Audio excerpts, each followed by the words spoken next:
Good morning, everyone. This is Mark Gauss with the Kentucky 911 Services Board. I want to welcome you to another educational initiative by the board. And I will go ahead and turn it over to Cody for an introduction and to get started. Thanks, Mark. Morning, everybody. Hope everybody's having a good morning.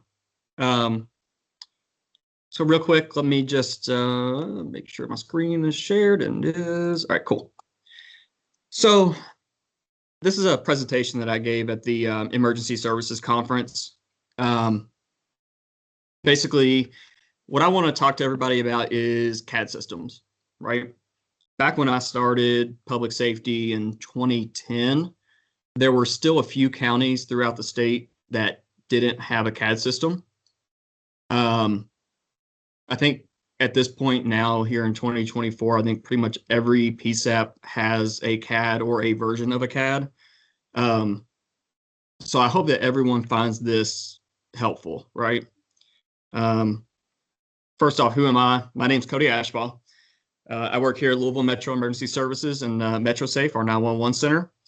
I am one of 5 system administrators. Work alongside, some fantastic guys. I saw Beth on here. She's our incredible GIS person. GIS doesn't get enough credit for what they do. So basically, I'm in charge of CAD system, phone, radio, interfaces, emergency community alerting, networking servers, system architecture. You name it, we do it. And we are specifically just for emergency services. So that's where a lot of things differ, is we're a dedicated IT group. So we can spend a lot of our time focusing solely on public safety. One really important thing that I think is good with everybody in my group here in Louisville, we are all former dispatchers. Every single one of us, we're former dispatchers. So when we approach a problem or we look at systems, we're looking at it from not only an IT perspective, but we're also looking at it from a perspective of, okay, how is this going to affect our dispatchers? How are these going to affect our first responders, right? So what we're going to talk about today is something that I've looked for years and could never find. When you go to these conferences and you go to ABCO, you go to NINA, you go to this, that, or the other, everybody's always trying to sell you a CAD system, right? And they've always got the best. They've got the newest thing that's the coolest, and they want to show it off. But what you're seeing is a portion of the system. You're seeing the pretty polished side, right? So I set out for KESC to go about this a little different. I think that there's knowledge to be shared across the board to everybody. And I think we can all gain something from hearing from others, right? Someone that's not working for your, big vendors or your small vendors or any vendor. So that's what this is. This is a unbiased, candid discussion. We're going to talk about what are the different kinds of CAD systems. What's the technology that's out there? What's hot today is going to be good for tomorrow. What's the process of actually getting a CAD? We're going to talk about the RFI, the RFP, the legal stuff that's always so much fun. We're going to do all of that. Okay. So by the end of this, I'll hope that everybody's able to take away from this how to start your search for a CAD system. I know I've heard from several agencies here in the Commonwealth that are looking for new CAD, or they're starting the process of looking for new CAD. So I hope that this really can help drive that forward. I do want to mention I am on my laptop, so I can't see your all's questions right now. So if you will, do me a favor, type them in the chat, or we'll get to them at the end, okay? So if you'll just help me out with that, we will address questions at the end. All right. So again, I mentioned this is unbiased. This is candid. We're not going to try to talk about specific vendors. There's the big ones. There's the small ones. Okay. We're not going to focus on vendors. We're going to focus on systems as a whole. Let's jump in. So what is CAD? CAD is essentially, in its simplest form, it is simply three things. It is a database. It is a user interface. That's what your dispatchers, call takers, first responders look at. How do they interact with things? And interfaces. Interfaces are things that CAD talks to. That's your NCIC, your CAVIS, ProQA or PowerPhone, ESO, radio, phone systems, you name it, it will talk to it. All CAD systems now are considered bidirectional. It means that they can take information in and give information out to other systems, okay? I want to focus on what that looks like. When we talk about a database, which is the heart of CAD, this is where everything lives. When you go to select a new CAD system, or maybe you're upgrading your current CAD and you're staying with the same vendor, I don't care if you're Louisville and you have to focus on, 30,000 responders and 1 million people, or you're the smallest county with 7,500 people. I don't care how big you are, how small you are. You need to have a redundant database. Have two databases. You are eventually going to have to do maintenance on it. You want that second database to be able to fail over and talk to that backup database while you're working on your primary. Here in Louisville, we have 4 of them. We have 2 of them here at our primary site. We have 2 across the county. So if we need to, we can fail over back and forth between all 4 of them to do work, okay? Again, I don't care what CAD you pick. These are the main things. It should be redundant. Every CAD should give you the option to have a second database with an automatic failover.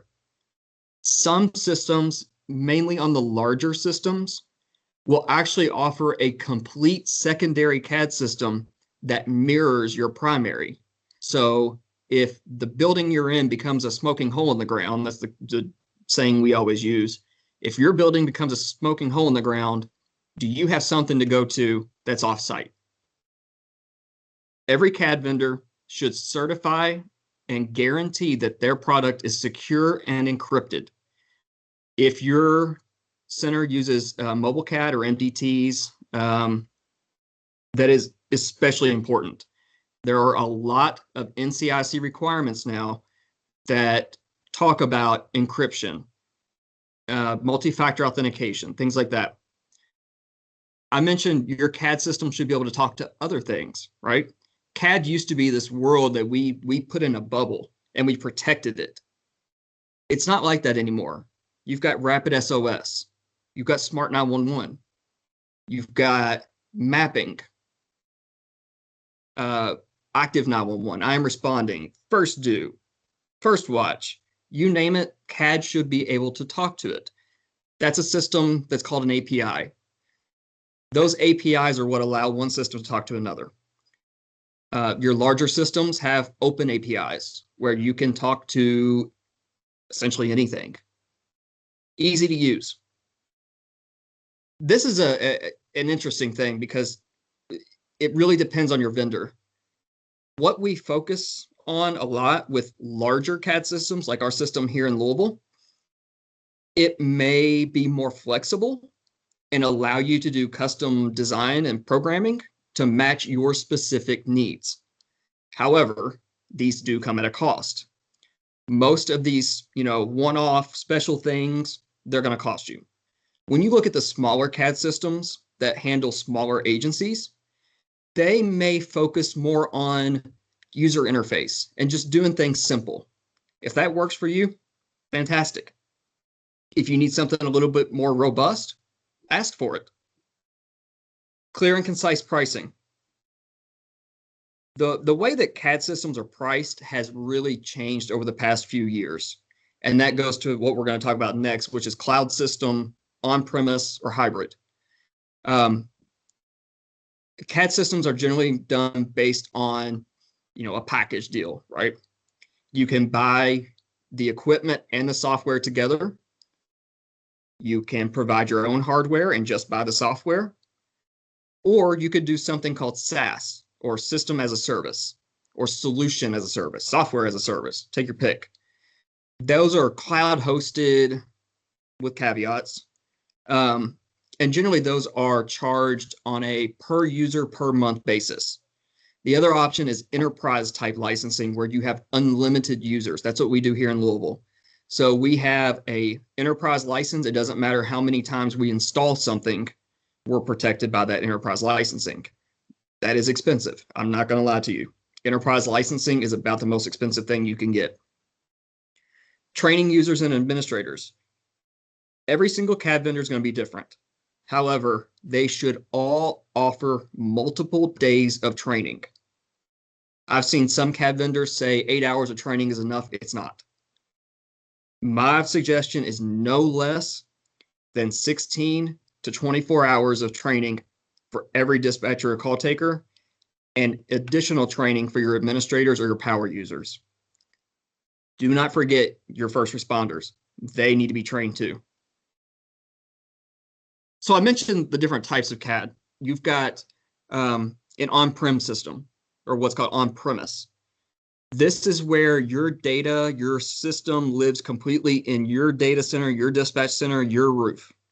You are in charge of everything for it. There's the cloud system, and we've all heard about cloud, right? This is where it lives in someone else's system. Usually that's Azure through Microsoft, Amazon Web Services, AWS. Google has a couple offerings. The big thing here is to realize that when you go to a cloud system, it does not live under your roof. That can be good and bad, and we're going to talk about that. And then there's hybrid. Hybrid is where I think a majority of people are going to fall these days. That's what our system is. That's kind of a mixture of on-prem and cloud. So we use our primary on-premise system here. We have a backup in the cloud, and we also have a bunch of things running in the cloud that talk to CAD. That's a hybrid system. So you still have the security of having your on-premise, but you've got the flexibility of having things in the cloud and being able to offload data and share data through the cloud and some of those processes. So what we want to jump into real quick, we're just going to cover these super quick, and then we're going to get into some other topics. So on-prem CAD, we look as more ideal for larger agencies. You know, those agencies that do 100,000 calls a year or more, or maybe 50,000 calls a year or more. Agencies that have a dedicated IT staff. An on-premise system, it requires constant tuning, updating, patching, system administration, right? It really benefits to have a dedicated IT staff that only does CAD. If you're like Louisville, we have very, very strict data control standards when it comes to how systems are accessed, how systems share data. That's where on-premise comes into play. You can control what talks to what, right? On-premise systems generally give you better performance. And when we say better performance, we mean it can be faster on its own. It can be more redundant. Generally, on-premise systems can withstand system outages, again, if you have that redundancy. Isolating your CAD system. I'm going to harp on this over and over and over. There is nothing more important in your 911 center than your phone system, your radio system, and your CAD system.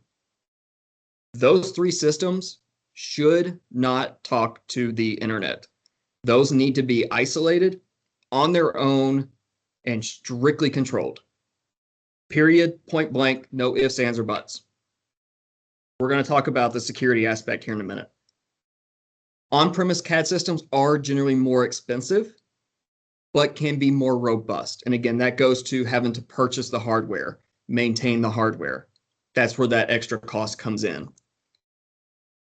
Again, I mentioned being able to lock that system down. We want to secure that system as much as possible. I've seen in the past that on-premise CAD systems can be a little bit more flexible because that system is yours, right? You own it. You can do what you want with it as long as your vendor can support you. Interfaces, again, talking to other systems, if they live in that same data center or that same dispatch center, they're easy. Run cables to each other, right? Easier management for your IT staff. Everything runs on virtual machines these days. And they can kind of withstand outages and kind of do some cool stuff with migrating virtual machines across virtual hosts and things. That could really make your management easier if you need to work on something. And of course, now everything comes down to reporting.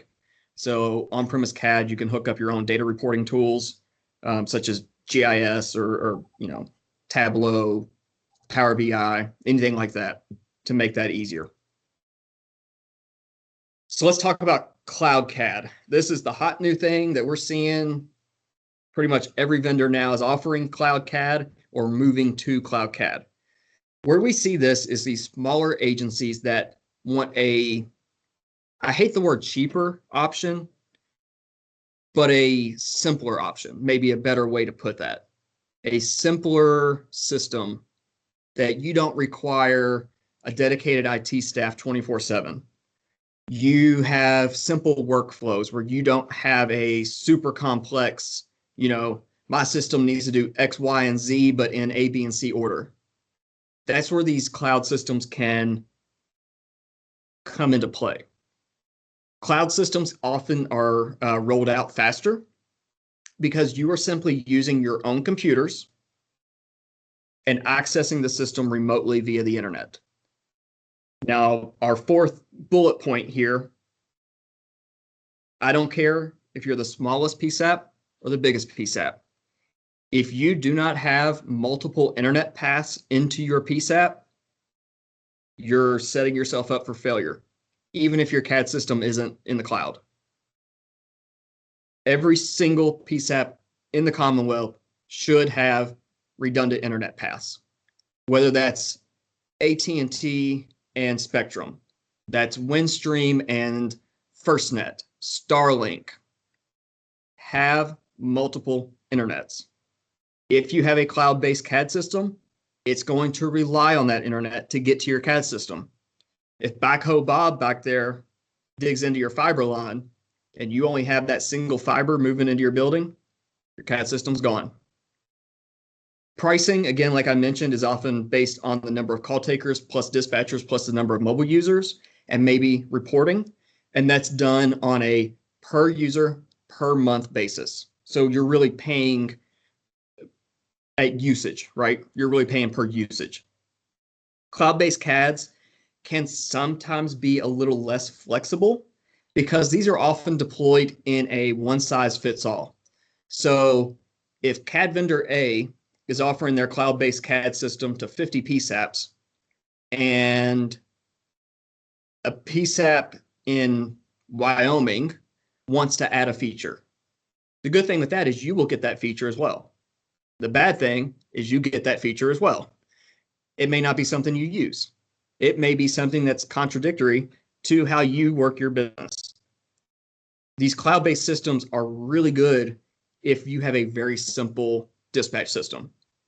I would never even consider a CAD system in the cloud for Louisville or like a Lexington or something like that. If you don't have that constantly changing, customizable workflow, look at a CAD system that's in the cloud. I'm not saying it's bad. It works for certain people. It doesn't work for others. Okay. One really unique feature of a cloud-based CAD is the ability to dynamically size up and down. If we look back at Mayfield or Eastern Kentucky flooding, right? Those incidents can stress a CAD system out. A cloud-based CAD will actually automatically size itself up. So if it needs to add more servers to handle the load, it can do it. Or if it needs to shrink down and actually lower your cost, it can do that too. That's going to vary depending on the vendor you choose. There is another really unique feature of cloud-based CAD, and that's work from anywhere. I know APCO and Nina, I sat through some talks about remote dispatching and remote call taking. That was, if I could take one thing from it, I know my dispatchers would love to be able to do this remotely. It works in some places, it may not work for all. Being in the cloud makes that easier. Again, there are CGIS rules that fall into that. Reporting and auditing, we do a ton of reporting. We do a ton of auditing. What happened during a run? What happened? Why did this unit get recommended over another unit? Things like that. When that system doesn't live under your own roof, that can sometimes get a little tricky because you're basically having to go reach out to another provider and pull those logs down and then, investigate why something happened. Interfaces, I mentioned talking from one thing to another. If you talk to another cloud-based system, that is super simple. That's just talking over the internet securely, you're done. If you have systems on premise that your cloud CAD needs to talk to, think like a radio system or a phone system, that may still have a server on site that just does that talking for you, right? It kind of talks to the cloud, and your systems that are in your dispatch center talk to it. It's like your communication cop, right? Your traffic cop. Where I think I see CAD really going in the next 10 years is this hybrid model. You get the best of both worlds, as I put on here. You're on-prem and in the cloud. This is where you want that control over your system, but maybe you want the flexibility to do some remote work or do some reporting online. One really unique feature of these hybrid systems is what's called disaster recovery as a software solution, or DRASS. What this means is every day you're using your on-premise system, right? You're using that set of servers that are sitting in your closet or your data center. But God forbid something happened to your 911 center, all of your data is secured up in the cloud, and you can go work with your vendor and start using the cloud version of your CAD as a disaster recovery. Every 911 center should have a disaster recovery plan. If you're like us, and you're a little hesitant to make that jump to full cloud, this could be a good way to move in that direction slowly, right? Same way with when we think about text to 911. A lot of PSAPs are doing it. They started slow, right? They started with just admin calls, and then they moved into some 911. And now a lot of PSAPs are full text to 911. Now we're bringing in video. All of that kind of stuff is something to consider. Again, with a hybrid system, there is a small on-premise hardware to continue to manage and maintain.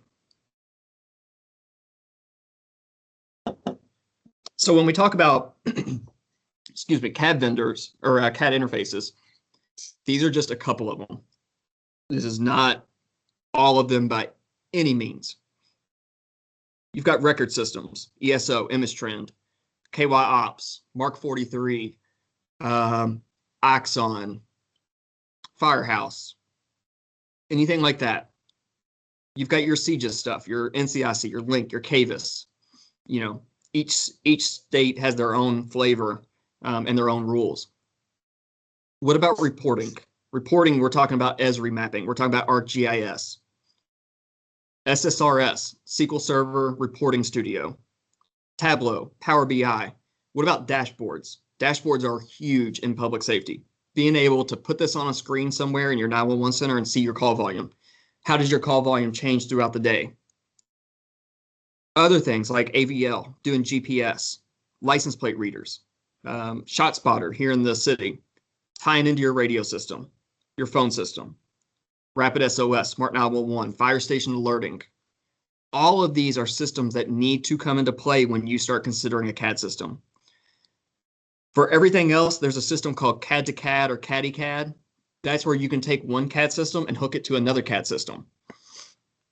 Here in Louisville, we're lucky that everybody's on the same CAD system, right? All 6 of our 911 centers here in the county We share a common CAD, we share a common radio, and we share a common phone system. It's all hosted here with us in Louisville. We manage that.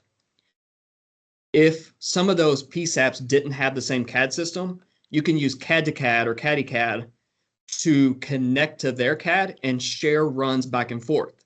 So if you're the police dispatch CAD and you've got a fire dispatcher that's across town, when you send up that injury accident that requires fire to go, your CAD system can automatically put the run into their CAD system as a specific type. You could track units together, things like that. That's something that we're really seeing kind of come into play a lot more. It wasn't before, and now it's really starting to come in. So where to start, right? Let's say that you've decided it's time to upgrade, it's time to replace, and it's time to make that jump. This is not a fun process. I'll be the first to admit it. We just replaced our CAD system here in Louisville with an entirely new vendor, entirely new hardware. I have a lot of new gray hair because of it. So these are kind of the 4 pillars, if you will, of your CAD search, right?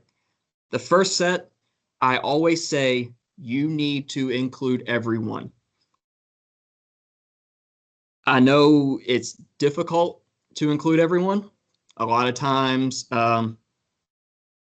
management likes to make decisions on behalf of others. This is one of those times that I'm saying your dispatchers should have 51% say in this, and your first responders. So set up a team. What we did in Louisville is we created a committee, a CAD selection committee. We had IT, we had dispatchers, call takers, supervisors, managers. We had our executive staff. We had our open records folks. We had our training department. We had first responders, police, fire, EMS, sheriff's office, all the way down to people that are just getting reports. We had a massive committee that focused on this. That committee is going to be who's responsible for different portions of our request for information, our request for proposal, and going through the demos, right? So after we get our team, we're going to go into RFI. RFI is request for information. Essentially, this is looking at potential vendors. You're asking potential vendors to show you what they have to offer. From that RFI, we're going to build an RFP. An RFP becomes a legal document that is laying out the specifics, what you're looking for. I forgot my binder upstairs, but I've got a binder. It's a 6-inch 3-ring binder that is completely full. It is full from front to back. That was our RFP. RFP was over 1,500 pages. It outlined every single option that our CAD system needed to have. Yours should do the same. If you have a very unique workflow for something very specific, it needs to be outlined. You do not want that to just say, well, your CAD system dispatches, your CAD system tracks units. That's not enough. You need to make sure that when you go and you right-click a unit, what are those options when you right-click? When you make a status change, how fast does the system respond to you? Does it respond in under 1 second, 90% of the time? That needs to be outlined. Remember, this becomes a legal document for you to hold the vendors accountable. Once we do the RFP, we're going to review it. We're going to score it. We're going to set up demos. We're going to score it again. And from there, we're going to make our selection. Please remember, this entire process is open records. So any vendor can ask for that response, and they will get a copy of it. So again, who are we including in our team? It doesn't have to include everyone, right? If I included everyone, I've got 100 and something dispatchers, 100 and something call takers. I would never get answers. We picked our power users, our users that are strong with CAD, that are training other people, right? Those are the people we brought in. And again, training staff, open records, our TAC, EMS, police, fire, EMA, all of them. Replacing a CAD system is a major undertaking. There's no doubt about it. I promise you, people don't like change, especially call takers and dispatchers. They do not like when you change that one system that they use 365 days a year, and they will let you know. They're the ones that use it. They're the ones that we want to hear from. Something that we did here in Louisville, when we were starting our search for a new CAD, I created an online form for people to go in and submit their suggestions, right? We're including everybody in this. I want ideas from every single call taker and every single dispatcher. Does that mean that they're part of the committee? No. But I want to hear from everybody. What is it they don't like about their current system? What is it they like about their current system? What is it they wish they can change? Make it anonymous if you have to. I know we had some dispatchers that didn't feel like they could voice their opinion because they were afraid that it was going to come back to them. So I made it anonymous. I'd rather have anonymous feedback than no feedback. After we get our team, we're going to do our RFI, request for information. This doesn't have to be a huge document, right? This can be a smaller document that just outlines what are the problems you're having with your current system, and we're asking vendors to suggest how they can help with those problems. We're gathering a pool of vendors at this point. We're finding out where is this system installed. We're going to go talk to those people, right? We're going to go talk to those other agencies. One of the options that I always suggest in social media, take it for what it's worth, good or bad, social media forums, APCO, NINA, Facebook pages. There are 101 Facebook pages for 911 dispatchers. Get on there, ask questions.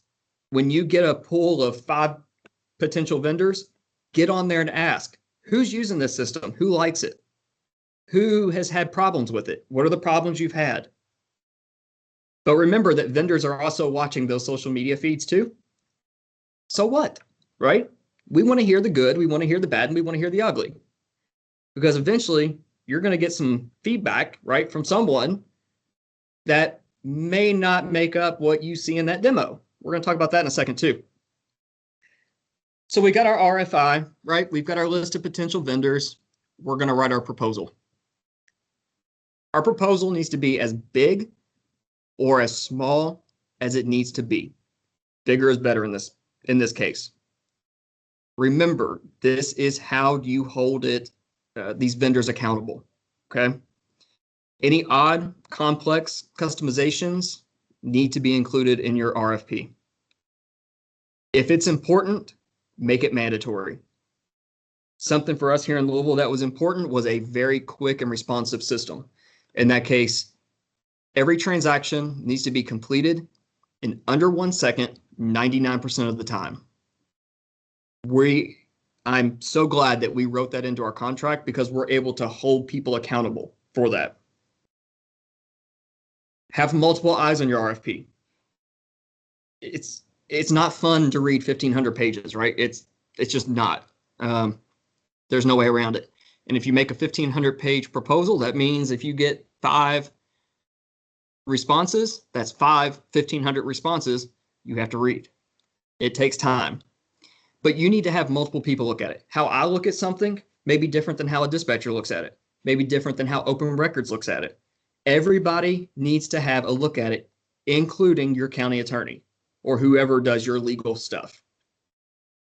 Follow your agency's, your county, your city procedure for posting RFPs. Most places have a requirement that an RFP is posted publicly or posted in the paper for a certain amount of time. It is also acceptable and completely legal because you have that RFI, you have a pool of vendors, you can send your RFP to those vendors. That's perfectly okay. Once we do our RFP, guess what? We go into review, demos, and scoring. This is what's going to take time. It's going to take time to read all the responses, pick out our top vendors. We're going to score them. Then we're going to set up that demo. you may get 3, 5, 10 responses. If you try to set up a demo for all 10 of them, that's going to take forever. From your RFP, you're going to want to review that. Let's narrow it down to 3 to 5. You're going to set them up for demos. We're not going to review every single one. There may be some that instantly you're able to mark off the list, right? We're going to demo our top contenders. Make sure to include members of your staff, again, that entire committee, police, fire, EMS, IT, cybersecurity, NCIC staff, things like that. Something, and again, this goes back to why we're even having this talk today.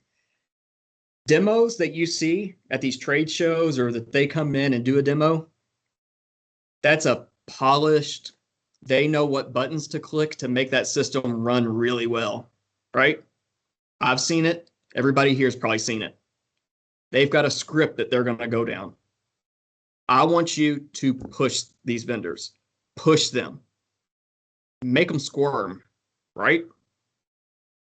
Make them show you something that is odd or somehow that causes their system to crash. CAD crashes happen. I don't care how big your system is, how redundant it is, CAD crashes happen. Push them about that. Find out what happens when a CAD goes down. How do they recover? What's their uptime policy? How do you contact support? What's their average response time for support tickets? After we do our demos, and those should be no less than 16 hours, have 2 days with them. Have 1 day for their nice, pretty presentation, and the next day, make sure that you can sit in front of it and work it. After we're done with demos, we're scoring them. We are scoring on the demos. It's okay to have them come back. If you are scoring everything, you're like, oh, wait, I forgot something. Bring them back. Have them do a web conference. That's okay. This is your opportunity to find out what these vendors offer and select it down to a single contender. From there, it gets real fun, and we go into legal. After selecting the system that best fits you, love it or hate it, we got to talk money and we have to talk contracts. My best advice, get everybody in the room, let their attorneys, their vendors, their project managers hash it out. However, you still need to be included. Be sure that your wants and needs are expressly included in these contracts. How is the system upgraded in the future? What does hardware replacements look like? What is your support procedures?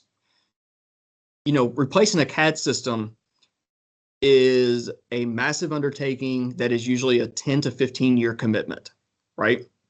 You need to remember that when you look at CADs.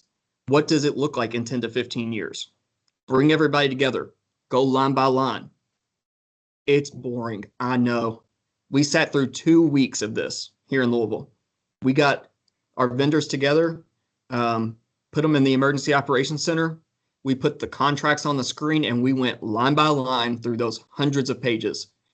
And by the time we were done, we had changes like crazy. It's boring, but it is necessary and it can save your butt later when you have to pull it out and go, nope, you've agreed to this. That is so important. Like I mentioned, remember, that demo that you see has been rehearsed and completed hundreds of times. What you see is polished. They know what to do. They know what buttons to press to make it respond appropriately, right? You need to push them out of their comfort zone. Give them a problem that you have. See how they respond to it. It's okay to ask, have your system ever crashed before? Has it ever been attacked? 911 centers are getting attacked by cybersecurity attackers every day. I'm not allowed to say specifically what we're doing here in Louisville to protect our system, but I can tell you that the city as a whole, we are taking tens of thousands of cyber attacks daily.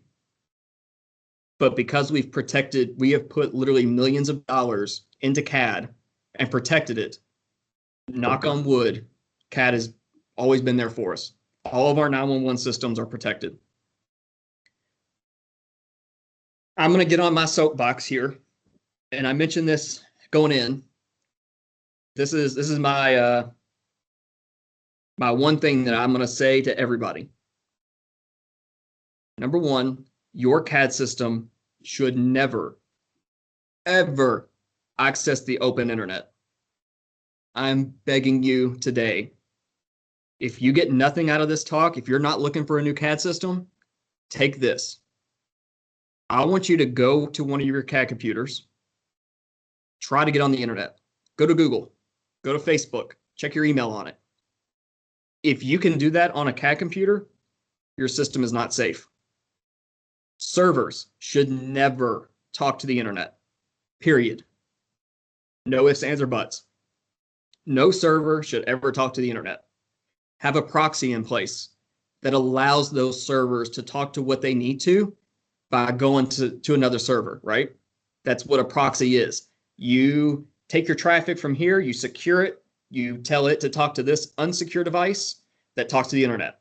So when someone tries to get in, there's a block in between them. User controls. You need to have strict user controls, period. Never have a normal dispatch user have administrative access, right? I'm an administrator over our entire system, a $12 million CAD system. I'm an administrator over it. I do not use my administrator login unless I'm doing something administrative. I have a normal login that is locked down just like every other user. That's my account that I use daily. Remember, never allow call takers and dispatchers to make changes to the computers. Turn off USBs, turn off Wi-Fi, turn off Bluetooth. Don't let your call takers and dispatchers access anything unless it is required for their job. I cannot harp on that enough. Lock your system down. Are you prepared? Again, I talked about having that plan. 10 to 15 years is usually what a CAD system is, or any system in a 911 center. It's generally a 10 to 15 year commitment, right? There can be updates every so many years. Every year you do an upgrade, something like that. You want to review that stuff annually. What does your 10-year plan look like? Are you prepared for a cyber attack? If we were all in a room together, I would ask you to raise your hand if you were affected by the CrowdStrike outage that happened several months ago. Did you think you were protected, or did you know you were protected? Here in Louisville, I got a notification overnight that said systems were being affected. I took one look at it. Of course, I was asleep. Took one look at it. I put my phone down. I went back to sleep. I knew CAD was protected from an outage like CrowdStrike or AWS or Azure, right? What are your DR procedures? What are your disaster recovery procedures if your CAD is down for a long time? I can tell you that one of our procedures, should, heaven forbid, a cyber attack ever occur on a 911 system, we have a procedure in place to physically disconnect computers from the network. Yes, that means I'm going to lose CAD. I would rather go on paper than have my 200 CAD clients that are out there start getting affected by a cyber attack. All right, those are things you need to remember. So I mentioned we just did this. I had a 1,500-page RFP. We got 5 vendor replies. We sat through 3 entire weeks of demos, 2 weeks of contract talks. A system the size of Louisville normally takes 2 to 3 years to push. To go from start to finish is normally a 2 to 3 year process. We did it in under a year. We have about 150 CAD workstations. Those are actual dispatcher workstations, about 150 of them. 2,000 MDTs across our network. All of this is housed on 30 servers across 2 locations to provide geo-redundant diversity. We've got over 200 call takers and dispatchers we had to train, 3,000 first responders we had to train. That is not a small undertaking. I don't care if you're the biggest or you're the smallest. It's going to be a task, okay? The best way I can explain what a CAD replacement looks like. This is Tyler, one of our techs. This was late at night. That's 11:15 at night, not during the day, right before our go live on our new CAD system. And it was getting to us. I'm not gonna lie. Those 2 weeks leading up to our go live it was rough. And I think Tyler's face really just kind of sums everything up. So as we wrap up here, I've got homework for all of you. I mentioned the cybersecurity thing. If you're in your center right now, if you've got a CAD computer next to you, or if you need to go walk out on your dispatch floor, I want you to try to access Google, email, Facebook, go to the Courier Journal's website, go to ky.gov. Whatever you try. If you can access the internet on your CAD computer, you are not protected. I'm telling you right now, you are vulnerable to cyber attack. It takes one bad email, one phishing attack. That's it. And you've lost your entire system. Please block internet traffic at the network level. Don't even allow something to be able to talk in. If that means that you have to hire somebody to set that up, do it. Spending $30,000 to hire a contractor or a consultant to protect your system versus paying $3 million for a cyber attack, ransomware attack, it's a no-brainer. So again, I want to hear from everyone. If you have questions, I'm going to open it up for questions here in just a minute. I've left a little bit of time, but if after we're done here, or if you're watching the recording, if you have questions, scan that QR code. That's my contact information. Text me. That's my work cell phone number. It is literally always beside me. If you have questions, please reach out. Louisville is here to help you guys. Everyone in the state, we are here to help. We've got the team here that is, willing to help you review, what you're looking for in a CAD system, or help you get your feet, off the ground. We're here for everybody, right? We're all one Kentucky, right? So we want to help everybody. We want to make sure that everybody has a successful CAD rollout or, an RFP. So Mark, I think with that, I'm going to stop sharing my screen and open it up for some questions.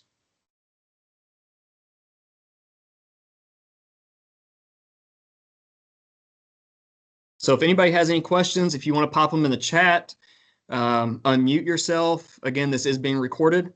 So if you've got any questions, throw them out. Let's talk.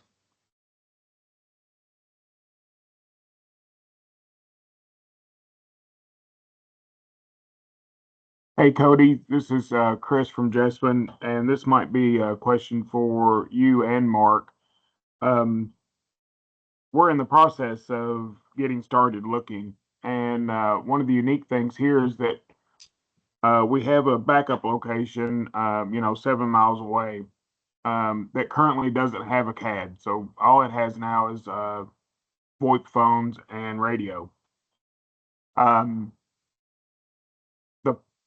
The grants, I don't think, will allow us to get any money to fund CAD positions that are outside of the walls of the primary PSAP. How is that? What language is used when we're talking to vendors about a hybrid solution versus, if it's cloud-based only, then I don't have to worry about equipment in the other location. Sure. And Mark would obviously be the best guy to talk about funding, grants, things like that. From a perspective, we didn't use grants to purchase our system. We did a capital project. So it was built into our city funds, basically. So, we put our CAD upgrade in with a larger public safety. We called it the Public Safety Revitalization Project. So that included a records management system for our police department. That includes a new jail management system for Metro Corrections, and then CAD system. So we replaced all 3 systems across the board. So we put everything in one larger pool. and asked for, $40 million or whatever X number of dollars it was, something ridiculous. A majority of that was CAD. That's where everything starts. I know that some grants, especially some of the Homeland Security grants, are now allowing a lot more cloud. So you may be able to use those Homeland Security funds a lot easier than used to. It now specifically does state cloud computing, and that's what you want to look for, something that states cloud computing. There's also, how do I say, often ways to read between the lines to make a grant work for you, right? So I would highly suggest, if you've got a grant writer, start looking, see what you got. Mark, I don't know if you want to add something from the state perspective on grants and funding. I will, excuse me. I will say that a secondary PSAP is not covered under the grant program. However, there are other options, and I'll be happy to talk to you about that offline. But there are other options that you could possibly go with, and some of which I have to pull Mike in just to make sure that I get the wording correct, because it gets into the statutes and things. But yeah, as far as a secondary PSAP, we do not fund a secondary PSAP. And when you're looking at those grants, and you hang out with us a lot, so if you talk to Jody, he's super familiar with grants and all that kind of stuff too. It's how you read it and how it's interpreted. So that's where you can kind of get into the read between the lines, find a grant that really works. Melinda, I see your question there in chat. Is there a list of CAD systems currently being used in the state? I'm not sure. I figured Mark probably had a list of vendors that are on state contract. It is also reported in the PSAP surveys. Yep. So you would just send an email to us requesting a list of CADs being used across the state, and we would supply that. Yep. And again, it all comes down to what system works best for you. Do you need this a huge, 30 server system like we've gotten here in Louisville? Chances are 99% of the state doesn't, but the options are out there, right?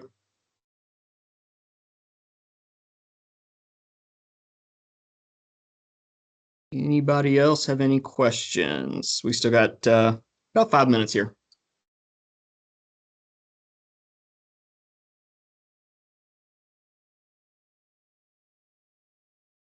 So something that I took out of the KESC conference when I did this presentation there, I was asked if afterwards I was asked if it's smart to hire a project manager or hire a contractor or something like that to manage your project, right?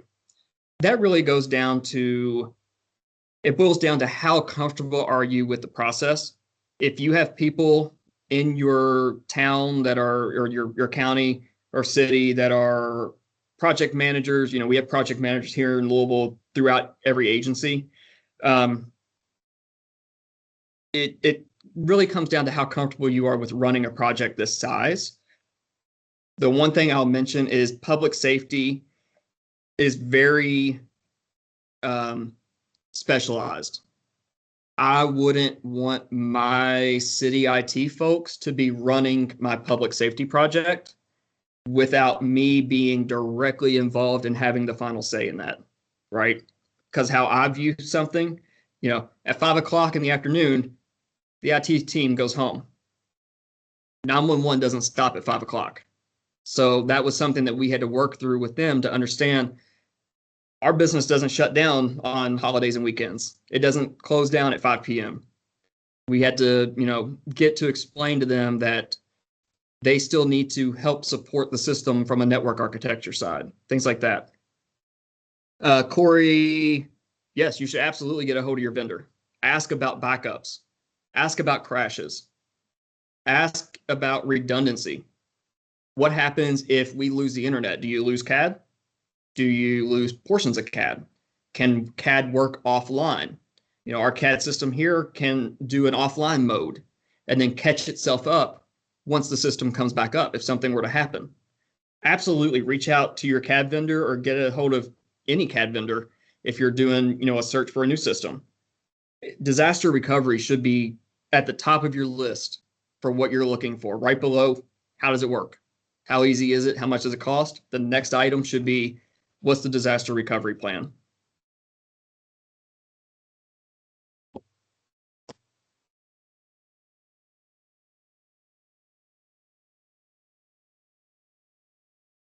right, everybody. Again, everybody's got my contact information. I'll also go ahead and just post it here in the chat. If anyone has any questions, please shoot me an email, send me a text. I'd be happy to jump on another call. I can host a WebEx or whatever with anybody that has any questions afterwards. You know, you're going to be laying in bed tonight and suddenly think of something, shoot me an email. I'm always here. So, Mark, buddy, I appreciate you inviting me to talk to everybody. You know, I hope everybody got something good out of it.